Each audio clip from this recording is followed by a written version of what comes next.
Jake Morrison dragged himself up the stairs to his apartment, every muscle in his body aching from the 12-hour shift at the mining facility. The elevator had been broken for 3 weeks now, and nobody seemed interested in fixing it. That was life on New Terra Colony. Everything was falling apart, and everyone was too tired to care. He fumbled with his keys at the door, finally getting it open. The apartment was small and dark, just the way he left it that morning. Jake tossed his work bag on the floor and went straight to the kitchen. He pulled a frozen meal from the freezer and shoved it in the microwave. While it heated, he grabbed a beer from the fridge and collapsed onto his worn couch. This was his life now.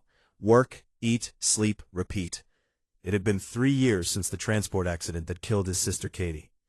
3 years since he stopped caring about much of anything. New Terra Colony was the perfect place for someone who wanted to disappear into the background of the universe. The microwave beeped. Jake ate his dinner in silence, watching the news on his old screen. The reporters were talking about tensions in the outer systems, some political drama with alien governments. Jake didn't pay much attention. That stuff didn't affect people like him. He finished eating and was about to take a shower when he heard it. A soft knock on his door. Jake frowned. Nobody ever knocked on his door. He didn't have friends over, and his neighbors knew better than to bother him. The knock came again, quieter this time, almost hesitant. Jake walked to the door and looked through the peephole. What he saw made him freeze. A child stood in the hallway, but not a human child. Her skin had a silver shimmer to it, like moonlight on water. Her eyes were too large, shifting between purple and amber colors. Small pointed ears poked out from her dark hair. She wore clothes that looked expensive once, but now they were torn and dirty. Jake's hand hovered over the door handle. Every instinct told him to call colony security. This was way above his pay grade. But the child looked up at the peephole, and even through the small lens, Jake could see the fear in her eyes. He opened the door. The child flinched back, as if expecting him to hit her. Jake held up his hand slowly. "Hey, it's okay," he said softly. "Are you lost?" The child stared at him for a long moment. Then she spoke in careful, accented English. "Please, they hunt me. You are safe. I feel it." Jake looked down the hallway. It was empty, but he could hear voices echoing from the lower floors. Security patrol, maybe, or something worse. "Come inside," he said, stepping back. "Quick." The child hurried into his apartment. Jake closed and locked the door behind her. He watched as she looked around his small living space with wide eyes, still clutching something in her hands. It was a small device that glowed with a weak blue light. "What's your name?" Jake asked, keeping his voice gentle. "Lyra," the child said. She pronounced it like Lyra. "I'm Jake. Are you hungry?" Lyra nodded slowly. Jake went to his kitchen and looked through his cabinets. He didn't have much. Some crackers, a jar of peanut butter, a few cans of soup. He heated up the soup and put some crackers on a plate. When he brought it to her, Lyra grabbed the bowl and started eating like she hadn't seen food in days. While she ate, Jake studied her more carefully. Her clothes definitely looked expensive, made from some kind of fabric that seemed to shift colors slightly. The device she carried had symbols etched into it. Symbols Jake recognized from somewhere. Then it hit him. He'd seen those symbols on the news. They belonged to the Velkari Empire, one of the most powerful alien civilizations in the galaxy. Humans barely had any contact with them. They kept to themselves, rarely interacting with other species. "Lyra," Jake said carefully, "where are you from?" The child looked up from her soup. "Far away. My home is many stars from here." "Are you Velkari?" Lyra nodded. She set down the empty bowl and held up the device. "This is Royal Beacon. I am Princess Lyra Velshara, daughter of Empress Consort." Jake felt his stomach drop. A princess. He was harboring alien royalty in his crappy apartment. This was bad. This was really, really bad. "What happened to you?" he asked. Lyra's eyes filled with tears. "Bad people attack our ship. Guardian Mara protect me. She put me in escape pod. She tell me run, hide. Then Lyra's voice broke. She not come with me." Jake knelt down in front of her. "Your guardian died protecting you." Lyra nodded, tears streaming down her silver cheeks. Without thinking, Jake pulled her into a hug. The child was stiff at first, then she buried her face in his shoulder and sobbed. Jake held her, feeling completely out of his depth, but knowing she needed this. After a few minutes, Lyra pulled back and wiped her eyes. "Pod crashed near here. I walk long time, knock on many doors, nobody answer. Then I feel you. You have kind heart, so I knock." "Why are people hunting you?" Jake asked. "My mother want peace with other worlds. Many Valkyrie not like this. They want old ways.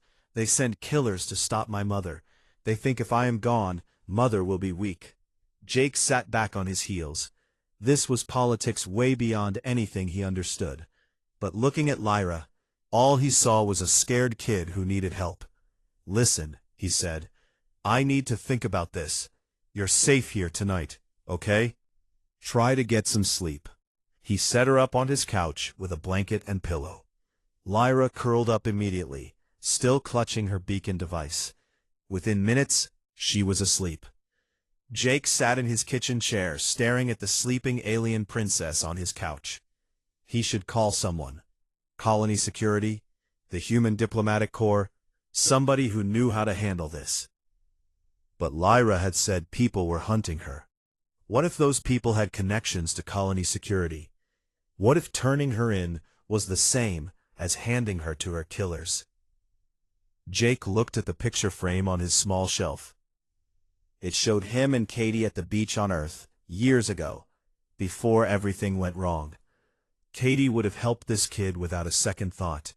She always said that doing the right thing wasn't about logic, it was about listening to your heart. Jake made his decision. Tomorrow he would figure out a plan. Tonight, he would make sure Lyra was safe. Even if it meant putting himself in danger. Even if it meant his quiet, anonymous life was about to get very complicated. He grabbed another beer and settled into his chair, keeping watch over the strange child who had knocked on his door. Somewhere in the colony, he knew people were looking for her. But they would have to go through him first. That was the human way. You protected kids, all kids, even alien princesses. Jake woke up with a stiff neck in his kitchen chair. Morning light was streaming through the window. He looked over at the couch and saw Lyra still sleeping, curled up in a tight ball. For a moment, he hoped last night had been a dream.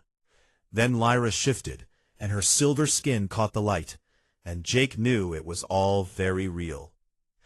He stood up quietly and went to the bathroom. Looking in the mirror, he saw a man who looked older than 32. The mining work aged people fast. He splashed water on his face and tried to think clearly. First priority was keeping Lyra hidden. Second was figuring out who to trust. Third was getting her home safely. Simple plan, probably impossible to pull off. Jake called his supervisor at the mining facility and told him he was sick. His supervisor didn't sound happy, but Jake rarely missed work, so he let it go. That bought Jake at least one day. When he came out of the bathroom, Lyra was awake. She was sitting on the couch, looking at the picture of Jake and Katie. "Your sister?" Lyra asked. "Yeah, her name was Katie. She died 3 years ago." "I am sorry. Death is hard pain." Lyra touched the picture gently. "You have her eyes. Kind eyes." Jake made them both breakfast, just cereal and toast, but Lyra ate it like it was the best meal she'd ever had. While they ate, Jake asked her more about the device she carried. "It's a quantum beacon," Lyra explained. "Can call help across far distance, but broken now. pod crash damage it? Jake held out his hand. Can I look at it? Lyra hesitated, then handed it over. Jake turned it over in his hands. He worked with complex machinery every day at the mining facility. This was different technology, but the basic principles looked similar. There was a power cell, a transmitter array, and what looked like a damaged crystal matrix. I might be able to fix this, Jake said. Special parts that I can't just buy at the corner store. If you fix, I can call Commander Vex. He is loyal to my mother. He will help. Jake nodded. Okay. There's a tech market in the upper district. Black market stuff. But they might have what I need. He looked at Lyra. He couldn't take her with him, but leaving her alone seemed dangerous too. You need to stay here, he said. Don't open the door for anyone. If someone knocks, hide in the bathroom. There's a panel in the floor by the shower that leads to the maintenance shaft. Can you remember that? Lyra nodded seriously. I can remember. Jake showed her the panel and how to open it. Then he grabbed his jacket and headed out. The tech market was in a warehouse near the spaceport. Jake had been there a few times before when he needed parts for personal projects. The place was full of suspicious characters and equipment that had probably been stolen from somewhere. A dealer named Lou ran one of the stalls. Jake had bought from him before. Lou looked up when Jake approached. Morrison, haven't seen you in a while. What do you need? Jake described the parts he was looking for, being careful not to mention what they were for. Lou raised an eyebrow. That's some high-end stuff. Quantum-level components. Gonna cost you. Jake pulled out his credit chip. How much? Lou named a price that was nearly half of Jake's savings. Jake didn't argue. He paid and left with the parts in a bag. On his way back, Jake stopped at a grocery store and bought real food. Fruits, vegetables, some decent protein bars. If Lyra was staying with him, she needed better nutrition than his usual frozen meals. When he got back to his apartment, Lyra was exactly where he left her, sitting quietly on the couch. She perked up when she saw the food. You came back, she said, and Jake heard relief in her voice. Of course I came back. I said I would. Jake unpacked the groceries and then sat down at his small kitchen table with the beacon and his new parts. Lyra came over and watched him work. Her presence was oddly comforting. It had been a long time since Jake had someone to talk to. Tell me about your home, Jake said as he worked. Lyra's face lit up. Velkara is beautiful. We have crystal cities that sing in the wind. The sky has 3 moons. Palace gardens have flowers that glow at night. My mother takes me there to study plants. You miss it. Very much, but also scary sometimes. Court is full of people who smile, but have dark thoughts. Mother says I must learn to see true faces behind masks. Smart advice, Jake said. He was carefully removing the damaged crystal from the beacon. My sister Katie used to say something similar. She said people show you who they are if you pay attention. Your sister was wise, like you. Jake laughed. I'm not wise. I'm just a guy who fixes machines. You fix more than machines. You help scared child when you could close door. Jake paused in his work. Any decent person would do the same. No, Lyra said quietly. I knock many doors. Only you answer. Jake didn't know what to say to that. He went back to working on the beacon. Hours passed. Jake worked carefully, replacing components and rewiring connections. Lyra watched quietly, occasionally asking questions. Jake explained what he was doing in simple terms. She was a smart kid, picking up concepts quickly. Finally, as the sun started to set, Jake made the last connection. The beacon hummed to life, glowing brighter than before. Try it now, he said. Lyra touched the beacon, and it responded to her. She spoke in her own language, rapid and musical. The beacon pulsed with blue light. Then they waited. How long until someone responds? Jake asked. If Commander Vex receives signal, not long. Quantum beacons are instant across distance, but he must be monitoring frequency. They ate dinner together. Jake made pasta, one of the few things he could cook well. Lyra seemed to enjoy it. Then Jake heard it. Heavy footsteps in the hallway outside. Multiple people. A knock on the door, harder than Lyra's gentle tap. "Open up. Colony security check." But Jake knew that voice didn't belong to the regular patrol officers he sometimes saw around the building. He looked at Lyra, who had gone pale. "Bathroom," he whispered. "Now." Lyra ran. Jake heard her open the panel to the maintenance shaft. "Good girl." The knock came again, louder. "Open this door or we break it down." Jake walked to the door slowly. He pressed the button to activate the intercom. "I'm trying to sleep. We're looking for someone. A fugitive. Have you seen anyone unusual?" "Buddy, I work 12-hour shifts at the mines. I come home, I eat, I pass out. I don't see anything." There was a pause. Then, "We need to search your apartment." "You got a warrant?" Another pause. "Don't make this difficult." Jake's heart was pounding. These weren't real security. Real security would have warrants, proper identification. These were the hunters. "Look," Jake said, "I don't know what you're looking for, but it's not here. Check with building management if you want. They got cameras in the lobby." He was bluffing. The lobby cameras had been broken for months, but the hunters didn't know that. He heard them conferring in low voices, then footsteps moving away. But Jake knew they hadn't given up. They'd be watching, waiting. He went to the bathroom and helped Lyra out of the maintenance shaft. She was shaking. "We're not safe here anymore," Jake said. "We need to leave, tonight." Lyra nodded, still clutching the beacon. "Commander Vex will respond soon. I know it." Jake pulled out his old communicator and stared at it for a long time. Then he made a call he hadn't made in 2 years. "Pete, it's Jake Morrison. Yeah, I know it's been a while. Listen, I need a favor. A big one. I need off-world transport, and I need it to be quiet. No, I can't explain over the phone. You remember that time I fixed your ship's engine core when you had no money? Yeah, I'm calling that in." Pete Harris was quiet for a moment. Then, "Where and when?" "Secondary spaceport, Bay 12. Can you be there in 3 hours?" "I can be there in 2. But Morrison, you better not be bringing trouble to my ship." Jake looked at Lyra. "I can't promise that." "Figures. See you in 2 hours." Jake started packing. Some clothes, some tools, his picture of Katie. Lyra watched him with those large shifting eyes. "Thank you," she said quietly, "for not closing door." Jake knelt down to her level.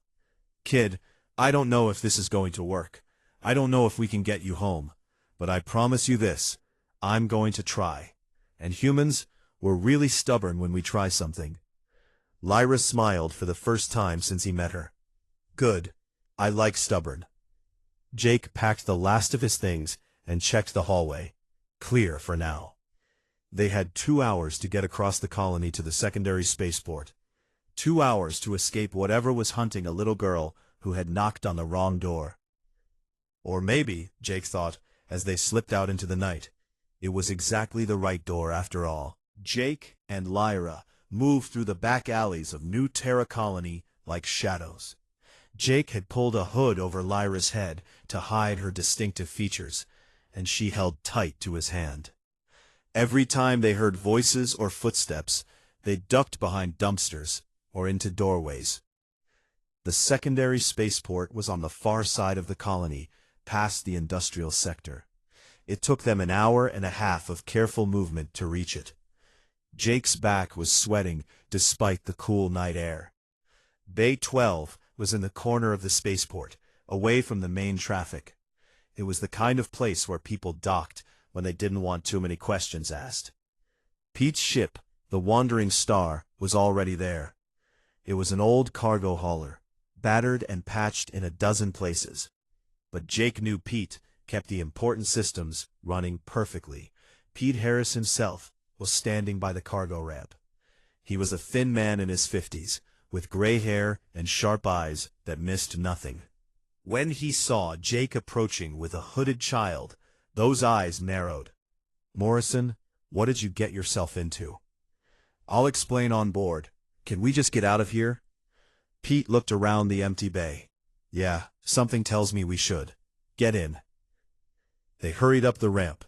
The inside of the Wandering Star smelled like oil and recycled air, but it was familiar to Jake.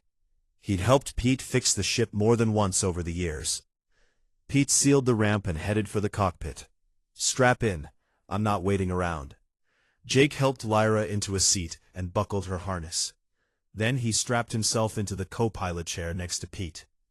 Through the view screen, he could see the bay doors opening. Pete's hands moved over the controls with practiced ease. The Wandering Star lifted off smoothly. They cleared the bay and accelerated away from the colony. Jake watched the station shrink behind them. He'd lived there for 3 years, and he was leaving it all behind for a kid he'd known for one day. Okay, Morrison, Pete said once they'd cleared the local traffic lanes. Start talking. Jake took a deep breath and told Pete everything. About Lyra knocking on his door, about her being a princess, about the hunters and the beacon. When he finished, Pete was quiet for a long moment. You're telling me, Pete said slowly, that you've got Valkyrie royalty on my ship. Yeah. And people are trying to kill her. Yeah. And you thought bringing her to me was a good idea. You're the only person I trust who has a ship. Pete laughed, a sound somewhere between amazement and disbelief. Morrison, you always were the guy who found the most complicated way to be decent. You know this can start an interstellar incident, right? I know. You know we could die, right? I know. Pete shook his head. All right then. Where are we going? Lyra sent a message to her mother's guard. We're waiting for coordinates. As if on cue, the beacon in Lyra's hands pulsed with bright light. She looked at it and spoke in her language. Then she looked up at Jake. Commander Vex responds. He is coming to meet us. He sends coordinates. She held up the beacon. Pete pulled up the navigation screen and frowned. That's in neutral space, the Sirius Drift. It's a dead zone, no colonies, no stations, nothing but asteroids and space dust. That's probably why he chose it, Jake said. Harder for anyone to follow us there. Pete plotted the course. It'll take about 6 hours to get there through hyperspace. Might as well get comfortable. Jake unstrapped and went back to check on Lyra. She was staring out the small window at the stars. You okay? He asked. I see stars different from here. Not same as home stars. Jake sat down next to her. Space is funny like that. Same stars, but they look different depending on where you're standing. Philosophy, Lyra said with a small smile. My teacher would like that. Tell me about your teacher. Lyra's face brightened. Teacher Mora. She is very old, very wise. She teaches me about science and history. She says I must understand past to make good future. She sounds smart. She is, but she also sneaks me sweets when mother is not looking. Jake laughed. My sister used to do that for me. Katie would tell our parents we were studying, but really we were eating cookies and watching old movies. I miss Teacher Mora. I miss Mother. I miss home. We'll get you there, Jake promised. This Commander Vex, you trust him? With my life. He has protected Mother since before I was born. He is, Lyra searched for the word, honor-bound. It means more to Valkyrie than humans understand. He would die before breaking oath to Mother. Jake nodded. That was good to know. They needed someone on their side who knew what they were doing. The hours passed slowly. Pete set the ship to autopilot and made some food, just instant noodles and protein bars, but it was warm and filling. They sat together in the small galley, and Pete told stories about his years running cargo across the outer systems. I've been in some tight spots, Pete said, but this might be the tightest. You know what the crazy thing is? I'm not even mad. You need help, Morrison, and I owed you one. That's how it works. I'll pay you back, Jake said. Yeah, you will. You're going to fix my number 3 engine when this is over. It's been making a weird noise for weeks. They laughed, and even Lyra giggled. For a few minutes, it felt almost normal. Then the ship's sensors beeped. Pete jumped up and ran to the cockpit. Jake followed. "We've got company," Pete said, pointing at the screen. "3 ships on an intercept course. They're moving fast." Jake's stomach dropped. "How did they find us?" he asked. "Probably been tracking beacon signals, or they had spotters at the colony watching the spaceport." Pete's hands moved over the controls. "Hold on. I'm going to try to lose them in the asteroid field ahead." The wandering star dove toward a cluster of asteroids. Pete threaded the ship between massive rocks, taking turns that made Jake's stomach lurch. Behind them, the 3 pursuing ships followed. "These guys are good," Pete muttered. "Professional pilots." One of the ships got close enough to fire. Energy bolts flashed past the wandering star's hull. "Shields are holding," Pete said, "but I don't know for how long." Jake unstrapped. "I have an idea. Keep them busy." The ship's shield generator was working hard, but Jake could see its efficiency dropping. The system was overloading. But if he rerouted power from non-essential systems and boosted the output— Jake worked fast, his hands moving over the controls like he was back at the mining facility fixing broken equipment. He pulled power from the cargo bay lights, the secondary sensors, even the galley systems. Everything that wasn't critical. Then he fed it all into the shields. The generator hummed louder. The shields jumped to 150% capacity. "Morrison, what did you do?" Pete's voice came over the intercom. "Shield strength just spiked. Temporary boost. It won't last long, but it should give us enough time to get clear." Pete didn't question it. Jake heard the engines roar as Pete pushed the ship to maximum speed. They shot out of the asteroid field. The pursuing ships tried to follow, but one clipped an asteroid and spun away. The other 2 fell behind as the wandering star opened up the distance. "We're clear," Pete shouted, "jumping to hyperspace in 30 seconds." Jake strapped back into his seat.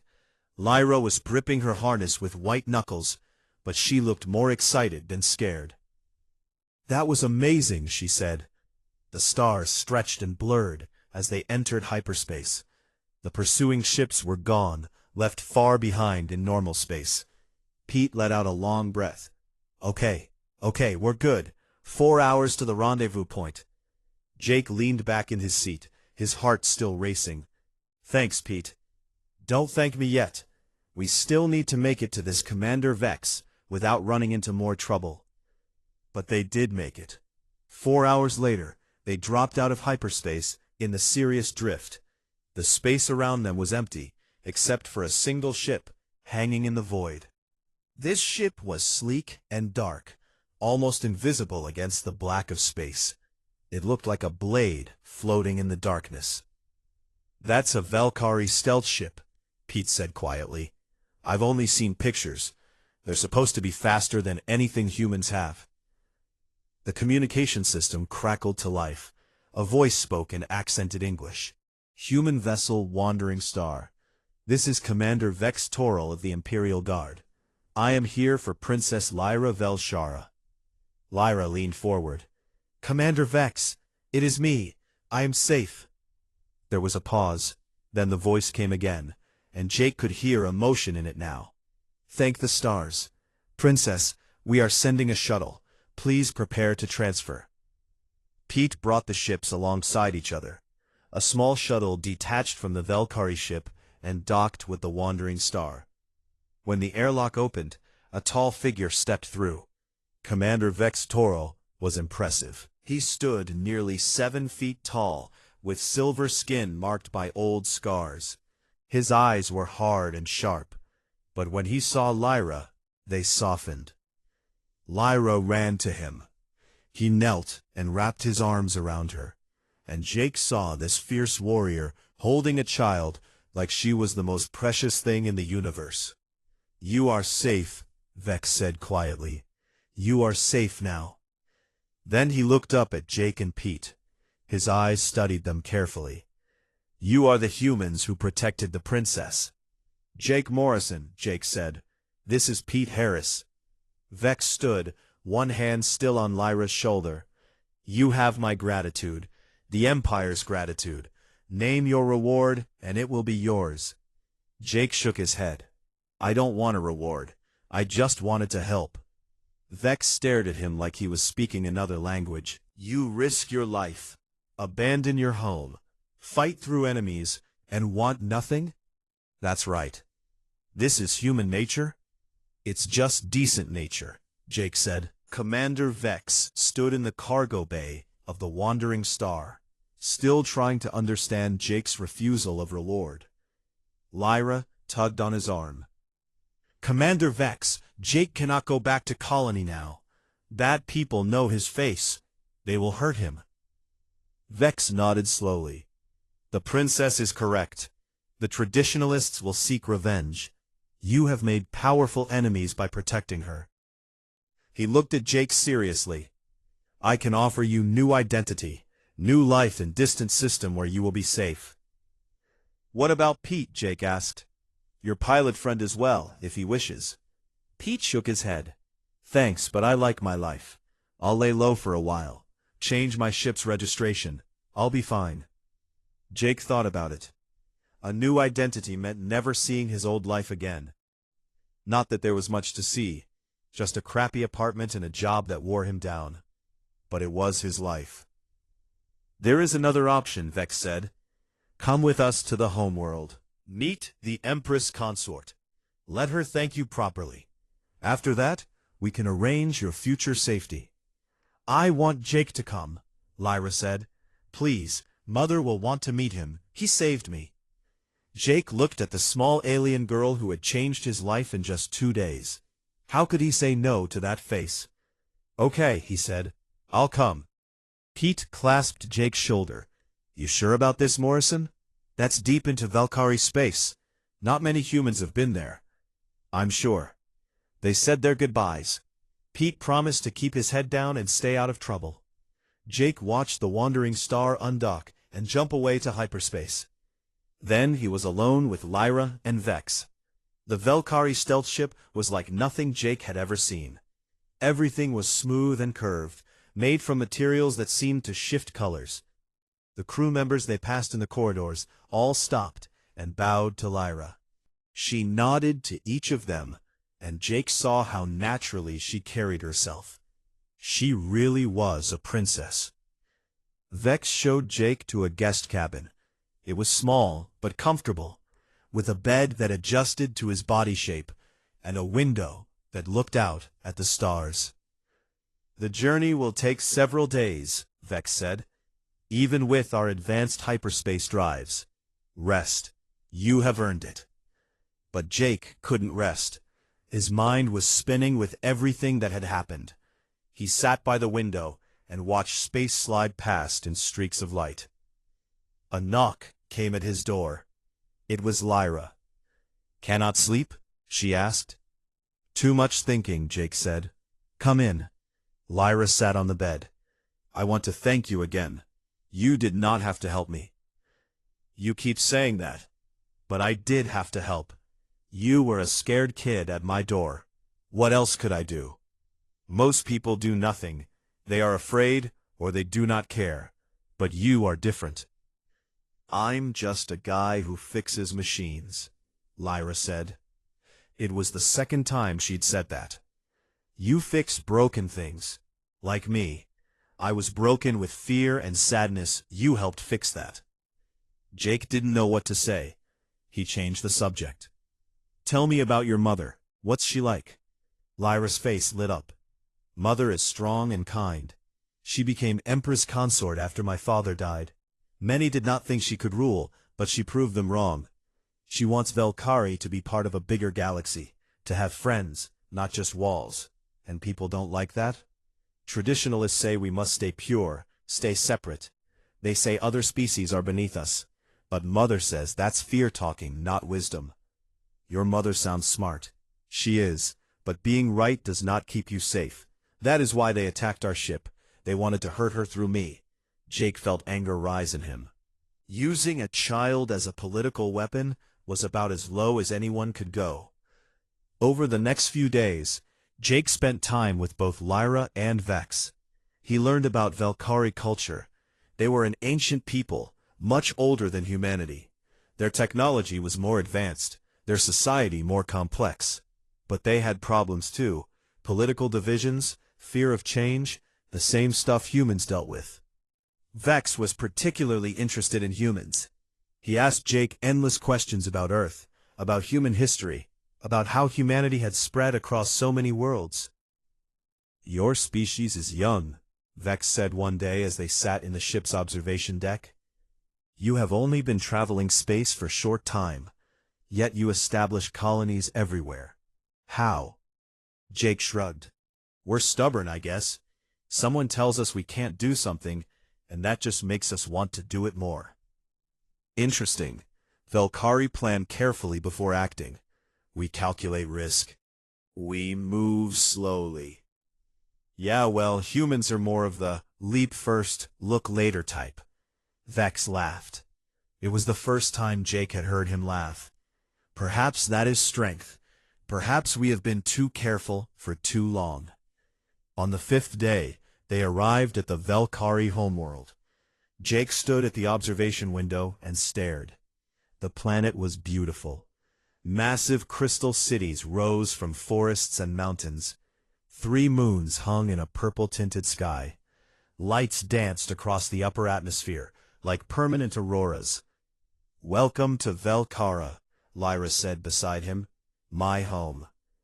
They landed at the Imperial Palace, which sat on a mountain overlooking the largest city. Jake felt completely out of place in his work clothes and worn jacket, but Vex assured him it didn't matter. The palace was enormous. Halls of crystal and stone stretched in every direction.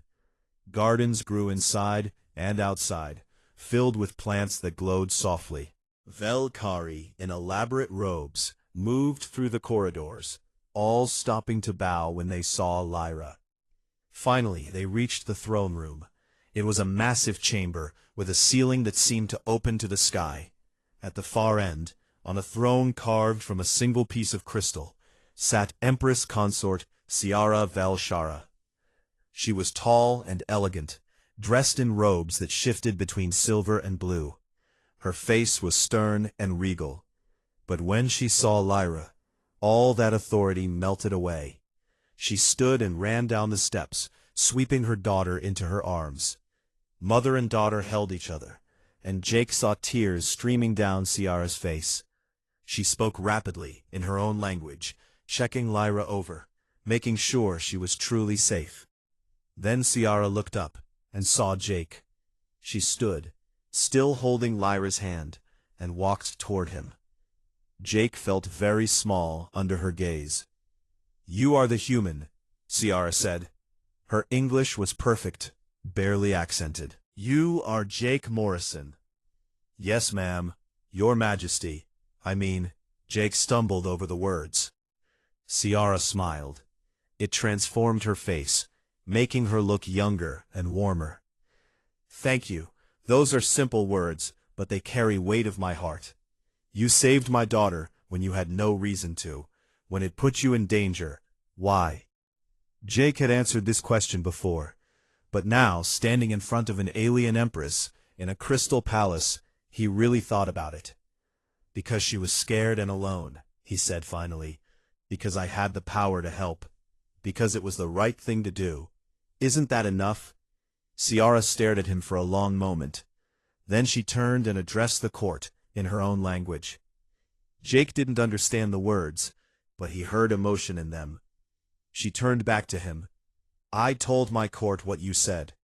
I told them that this human, from species we barely know, showed more honor and compassion than many who serve in this palace. I told them that if a stranger can show such kindness, what excuse do we have for showing less?"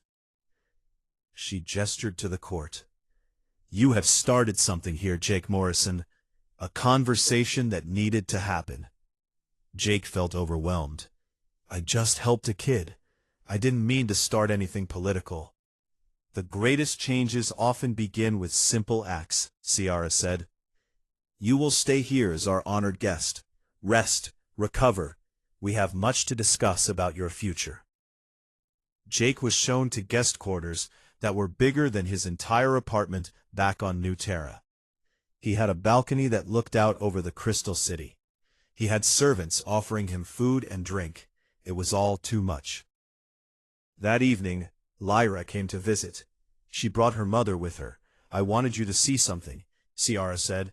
She led Jake to the palace gardens as night fell. The glowing plants created patterns of light, beautiful and strange. These gardens were created by my mother's mother, Ciara said. Each generation adds to them. They represent continuity, growth, change. They're beautiful, Jake said. My daughter tells me you lost your sister, that you carry pain with you. Jake nodded, surprised that Lyra had shared that. I lost my husband, Ciara said. Lyra's father. He was killed by those who fear change. I thought pain would destroy me, but then I realized I could let it make me hard and closed, or I could let it teach me to value kindness more. She looked at Jake. You chose the second path. You could have become bitter after your loss. Instead, you remain someone who opens doors to scared children. That is strength. Jake felt his eyes sting with tears. He'd spent 3 years blaming himself for Katie's death, for not being there, for not preventing it somehow. But maybe Ciara was right. Maybe the way to honor Katie was to keep being the kind of person she'd been proud of. Thank you, he said quietly. Ciara smiled. No, Jake Morrison, thank you. Jake had been at the palace for 3 days when everything went wrong. He woke up in the middle of the night to alarms blaring. Red lights flashed in his quarters. He jumped out of bed and ran to the door, but it was sealed. Security lockdown, a voice said in English through the speakers. Please remain in your quarters. Jake's heart pounded. Something was happening, something bad. He went to the balcony and looked out. He could see movement in the palace, guards running, lights flashing. Then he heard an explosion from somewhere below. The door to his quarters burst open. Commander Vex stood there with 2 guards. Come with me, now. What's happening? Assassination attempt. Traditionalists infiltrated the palace. They are coming for you. For me? Why? You are a symbol now, Vex said as they ran through the corridors. The human who challenged their worldview. They want you dead. They ran through twisting passages. Jake could hear fighting, the clash of weapons, shouts in Velkari. Vex led them through a hidden passage, but they weren't fast enough. 3 figures in dark armor appeared ahead of them. They were assassins, armed with energy blades that glowed red in the dim light. They advanced on Jake and the guards. Protect the human, Vex ordered his guards. Then he charged forward to meet the assassins. The fight was fast and brutal. Vex moved like lightning, his own blade flashing. The guards fought beside him, but one assassin got past them and came straight for Jake. Jake didn't have a weapon. He didn't have training. But he had spent years working with dangerous machinery, and he had good reflexes. When the assassin swung his blade, Jake dove to the side. He grabbed a piece of broken equipment from the corridor and threw it at the assassin's face. It wasn't elegant, but it worked. The assassin stumbled. Vex appeared and struck him down with one precise blow. Good reflexes, Vex said, breathing hard. Come, we must reach the safe room. They kept running. Jake's lungs burned. His mind raced. This was insane. He was a mechanic from New Terra Colony, and now he was running from alien assassins in a crystal palace. They reached a reinforced door. Vex pressed his hand to it, and it opened. Inside was a small room with thick walls. Lyra and Ciara were already there, along with more guards. Jake, Lyra ran to him. You are safe. Barely, Jake said. What's going on? Ciara's face was hard with anger. The traditionalist faction made their move. They attacked during the night, thinking to catch us unprepared. They were wrong. Why attack me? Because you represent everything they fear, Ciara said. Change, outside influence, the idea that other species might be equals. They thought killing you would send a message. Did they succeed? Jake asked. How bad is it? The palace is secure, Vex reported. We captured several of the attackers, but you were wounded in the fight. He pointed at Jake's arm. Jake looked down. His sleeve was torn, and blood was seeping through. He hadn't even felt it in the chaos. Now that he saw it, pain flared up. It is not deep, Vex said, but it needs treatment. A medical officer came and bandaged Jake's arm. While they worked, Ciara paced the room, speaking rapidly in her own language with her advisors. Finally, she dismissed them and turned to Jake. The Imperial Council will convene in the morning, she said. They will want answers. Want to know why Human was given shelter in Palace. Want to know if this attack changes anything. Does it? Jake asked. Ciara smiled, and it was fierce.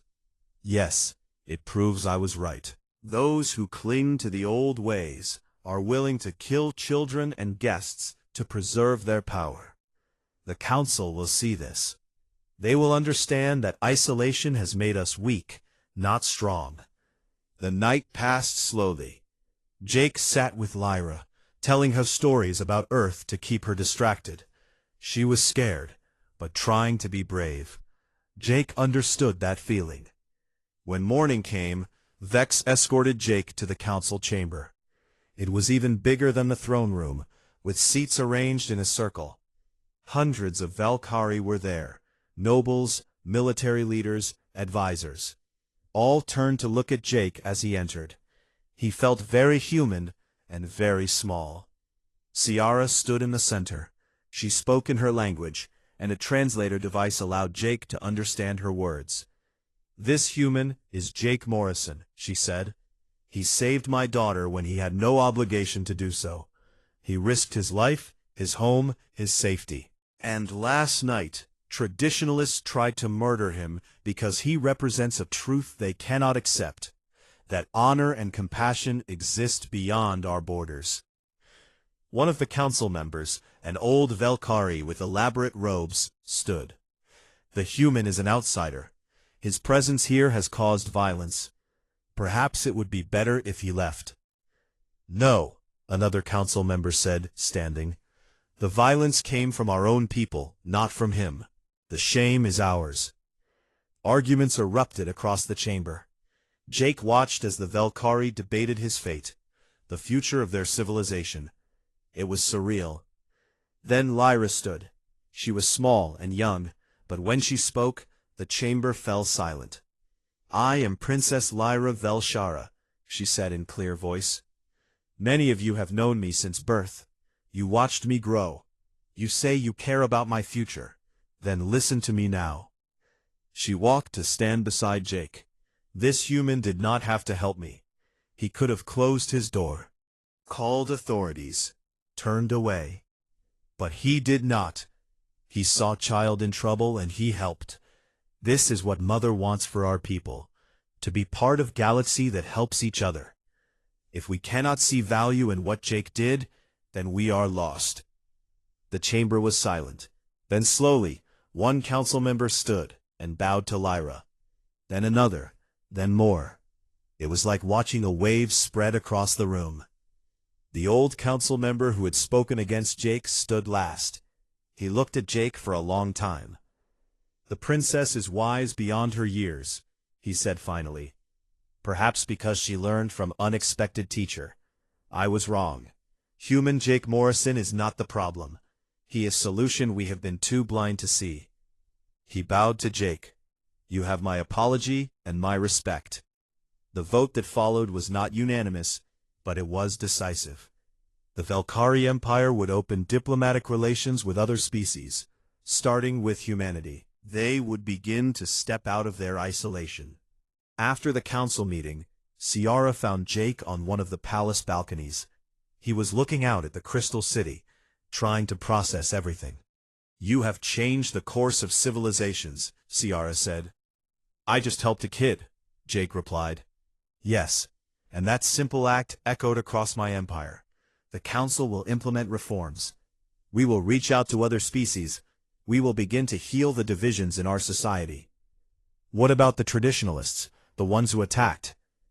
"They will face justice, but more importantly, they will see their world changing around them. Perhaps in time, they will understand." Jake nodded. "What happens to me now?"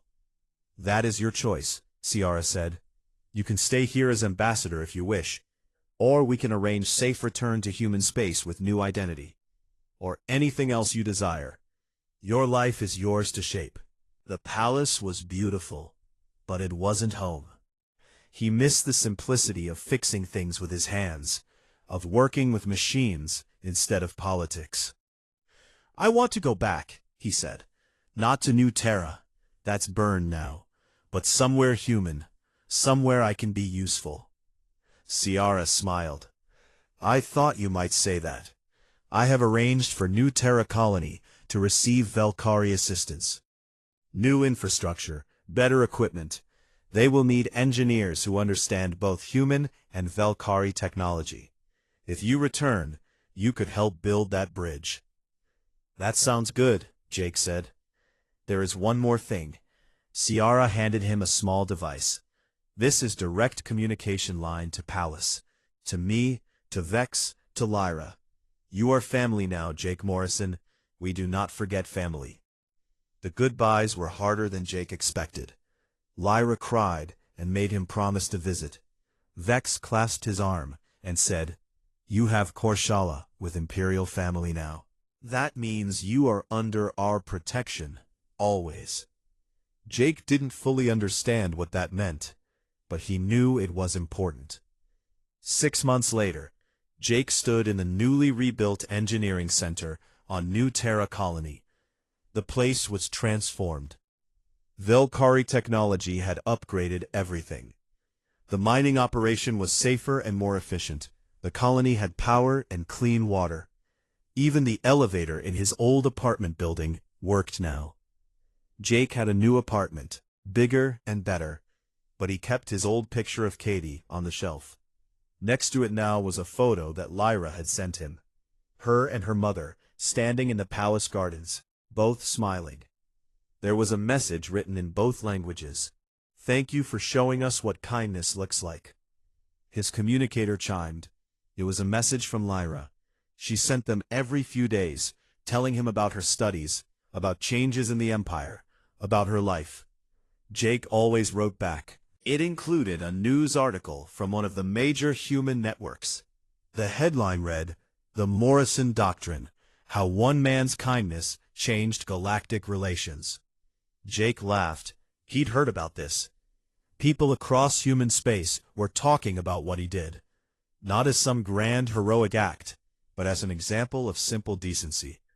Other humans were reaching out to other species, building connections, helping where they could. His supervisor at work called to him.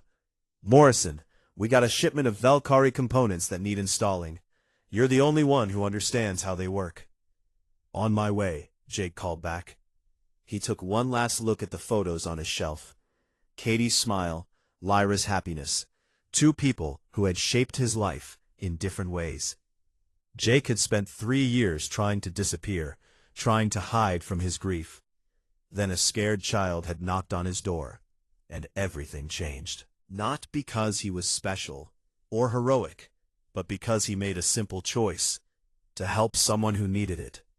That was the human way, he thought. When someone knocked, you opened the door. When someone needed help, you gave it. Not for reward or recognition, but because it was right.